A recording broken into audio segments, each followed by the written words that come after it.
हमारे देश में ये जो राजनीतिक पार्टियां हैं ना, ये पार्टियां नहीं है, डाकुओं के गिरोह हैं ये।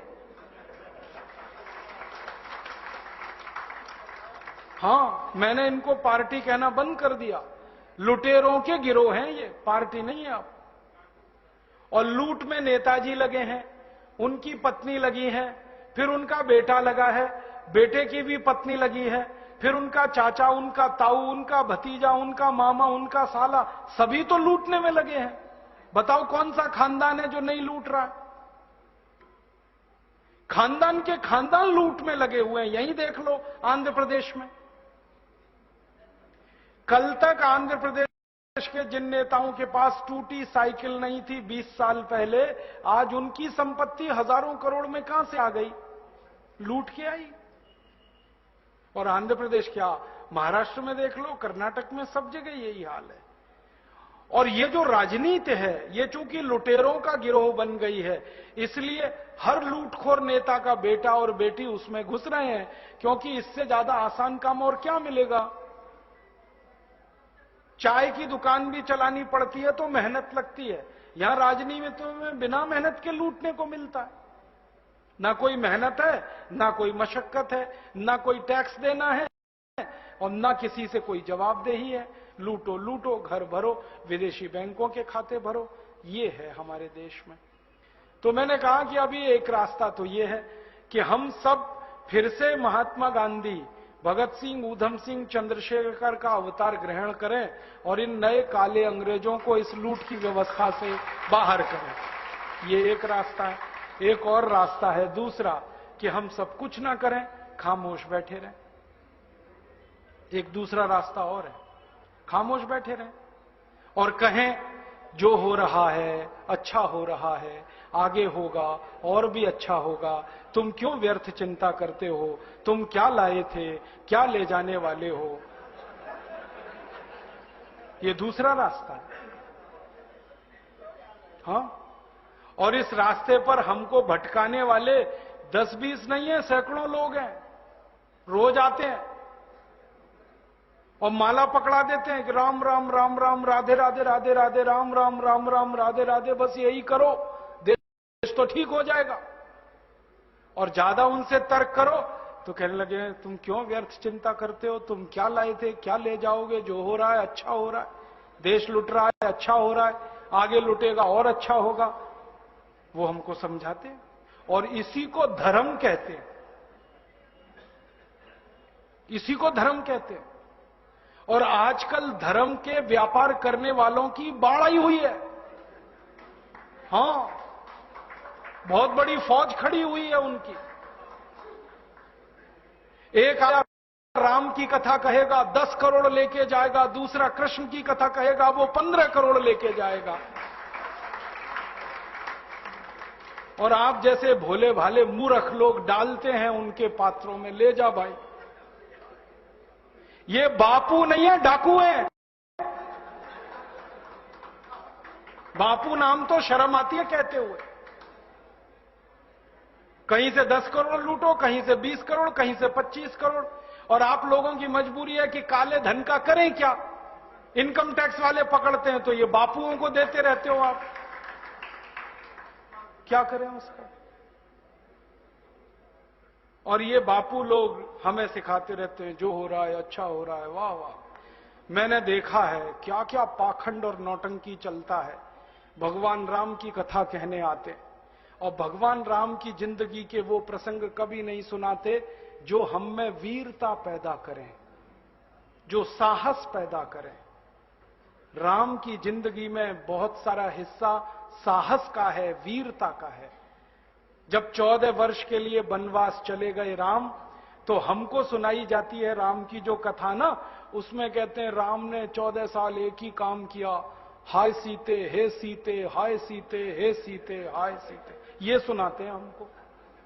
हां, यही सुनाते हैं निकाल के कहानी में से। और मैं कहता हूं कि राम को अगर हाय सीते हे सीते हाय सीते यही करना था 14 साल, तो दूसरा विवाह क्यों नहीं कर लिया?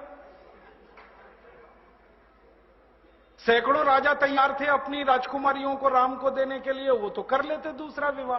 क्योंकि हाय सीते, हे सीते, हाय सीते, हे सीते, एक स्त्री के लिए अगर वो इतने ही बिलख रहे थे, तड़प रहे थे, दूसरा विवाह कर लेते। तो ये सब चुप हो जाते हैं, फिर बात नहीं करते। फिर मैं उनको रामायण में से निकाल के दिखाता हूं, देखो राम ने हे सीते, हाय सीते कहा नहीं कहा ये मुझे नहीं मालूम, लेकिन 14 साल वन में रहते हुए सैकड़ों राक्षसों का संहार किया उन्होंने, मारा उनको और धर्मराज्य की स्थापना कराई। ये कहानी नहीं सुनाते, क्योंकि इससे वीरता पैदा होती है। तो राम का जो वीरत्व है वो नहीं सुनाएंगे आपको, उनकी जो कमजोरियां हैं वो सुनाते हैं आपको। और राम कथा जब वर्णन की जाती है तो मंच पे बैठ के आहा कैसे आंसू, ढलल ढलल आंसू निकलेंगे, आपको भी रुलाएंगे, खुद भी रोएंगे। किस बात के लिए? हो, राम को वन गमन में इतना कष्ट हो रहा है, वन में इतनी तकलीफें हो रही हैं, तो राम की तकलीफों का वर्णन कर रहे हैं, आंसू आ रहे हैं, और ये सारा वर्णन एयर कंडीशन्ड मंच पर बैठकर होता है। अपने को तकलीफ नहीं होनी चाहिए, राम की तकलीफों का वर्णन कर। एयर कंडीशन मंच चाहिए, एयर कंडीशन घर चाहिए रहने के लिए, एयर कंडीशन कार चाहिए और चार्टर्ड प्लेन चाहिए आने और जाने के लिए, तब राम की कथा सुनाई जाएगी।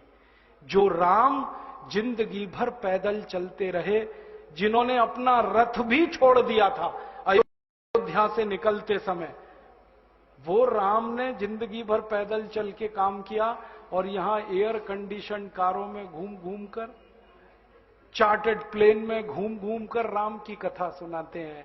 वो कथा वथा नहीं है, वो उद्योग है, व्यापार है, बिना टैक्स का। और मुझे बहुत शर्म है ये कहते हुए, समय आने पर प्रमाण से बात करूंगा कि राम कथा कहने वाले ब्लैक मनी को व्हाइट मनी करने के काम में लगे हुए एजेंट हैं और इससे ज्यादा कुछ नहीं है। और मुझे इससे भी बड़ी शर्म आती है कहते हुए कि आप जो उनको दे रहे हैं दान के रूप में, वो पैसा ब्याज पर उठा रहे हैं वो दूसरे लोगों को, और आपके दिए हुए पैसे से धंधा बना रहे हैं अपना। फिर ऐसे ही कृष्ण की कथा कहने वाले आ जाते हैं, कहते राधे राधे राधे राधे राधे राधे, और कुछ कहो ही मत, राधे राधे। कंस को मारा, जरासंध को मारा, शिशुपाल को मारा, अधर्मियों को मारा, ये सब थोड़े में, राधे राधे राधे राधे बड़े में। हां, क्योंकि आपको कायर बनाना है ना, निर्वीर बनाना है, नपुंसक बनाना है, तो वीरता की कहानी क्यों सुनानी है? तो चुन चुन कर ऐसी कहानियां सुनाते हैं।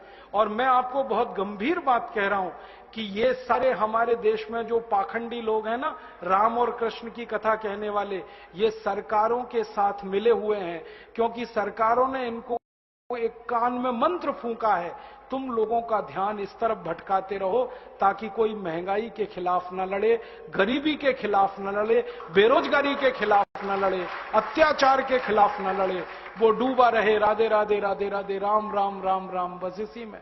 और समझाते रहो, तुम क्या लाए थे, तुम क्या ले जाओगे, क्यों व्यर्थ चिंता करते हो, जो हो रहा है अच्छा हो रहा है, आगे होगा और भी अच्छा होगा। एक रास्ता ये है।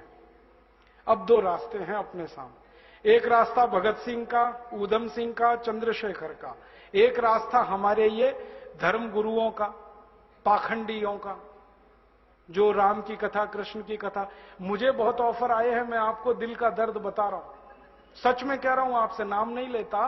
मुझे ऑफर आए कि तुम कहां बेकार भटक रहे हो, मेरे साथ आ जाओ। मैंने कहा बापूजी क्या होगा उसमें? तो कहने लगे जितना मिलता है वो डबल हो जाएगा। मैं बोल रहा कैसे? तो उन्होंने कहा तुम्हारी वाणी में बहुत जोर है और मेरे पास लोगों की भीड़ इकट्ठा करने का, मजमा लगाने का तरीका है। मैं ऐसा डमरू बजाता हूं कि सब इकट्ठे होते हैं और तुम्हारी वाणी में जोर बहुत है, मिलके लूटेंगे, थोड़ा तुम्हारा थोड़ा मेरा। ऐसे खुले ऑफर हैं मेरे पास। और मैं कहता हूं बापूजी माफ करो। क्यों? कहते तुम्हें पैसे नहीं चाहिए? मैंने कहा पैसे ही चाहिए होते तो बहुत रास्ते हैं मेरे पास, यही एक बचा है। पैसे ही कमाने हैं तो बहुत रास्ते हैं, ये एक रास्ता थोड़ी है, बहुत तरीके हैं पैसे कमा लूं। घर बना लूं, बीवी बच्चे ले आऊं, करोड़पति हो जाऊं, 10 करोड़पति हो जाऊं, 100 करोड़पति हो जाऊं। बहुत आसान काम है ये तो। थोड़ी चालाकी हो तो सैकड़ों करोड़ बनाना बिल्कुल मुश्किल नहीं है इस देश में। फिर अंत में तो वही होगा ना, सैकड़ों करोड़ हो गए, एक दिन डायबिटीज होगी, एक दिन अर्थराइटिस होगा, एक दिन हार्ट अटैक आएगा, मैं मरने ही वाला हूं। तो मरना तो है ही, वहां भी शायद जल्दी मरूं, क्योंकि जब शरीर में तामस वृत्ति आती है ना तो जल्दी मरता है आदमी। जब तक सात्विक रहता है तब तक थोड़ा दम रहता है, तो तामस वृत्ति आएगी, मरना मुझे वहां भी है। तो क्यों ना इस रास्ते पे चल के मरूं जहां सात्विक वृत्ति भी है, मरना है तो पक्का ही है, जिंदा तो कोई रहेगा नहीं। तो भगत सिंह का रास्ता क्या बुरा, ऊधम सिंह का रास्ता क्या बुरा, चंद्रशेखर का रास्ता क्या बुरा, कुछ करके मरो ना। मरेंगे ये सब भी, साधु संत पाखंडी, राम की कथा सुनाते सुनाते हार्ट अटैक आएगा, मरेंगे वो भी। डायबिटीज सबको हो रखी है, मैंने देखा है नजदीक से जाके, सब इंसुलिन लगाते हैं, खाते हैं गोलियां, अपनी डायबिटीज नहीं मिटा पाते, दूसरों को उपदेश देते फिरते। ब्लड प्रेशर सबको बढ़ा हुआ है, क्योंकि ये जो काला धन है ना, इसका हिसाब किताब करने में बीपी ही बढ़ने वाला है। सब बीपी की गोलियां खाते हैं, सब डायबिटीज के लिए शिकार है, तो दूसरों को उपदेश देंगे तो मैं भी लग जाऊं, वो एक रास्ता है। एक रास्ता भगत सिंह, ऊधम सिंह, चंद्रशेखर का भी है। मौत तो दोनों में ही आने वाली है, बस अंतर इतना है, एक मौत ऐसी आएगी जिसको देश और समाज जिंदगी भर याद रखेगा, और एक मौत ऐसी आएगी कोई पूछेगा नहीं। तो हमने तो चुन लिया है दूसरा रास्ता, भगत सिंह वाला, ऊधम सिंह वाला, और तय कर लिया है कि जैसे भगत सिंह, ऊधम सिंह, चंद्रशेखर ने गोरे अंग्रेजों को भगाया, वैसे ही हम आज के इन काले अंग्रेजों को मार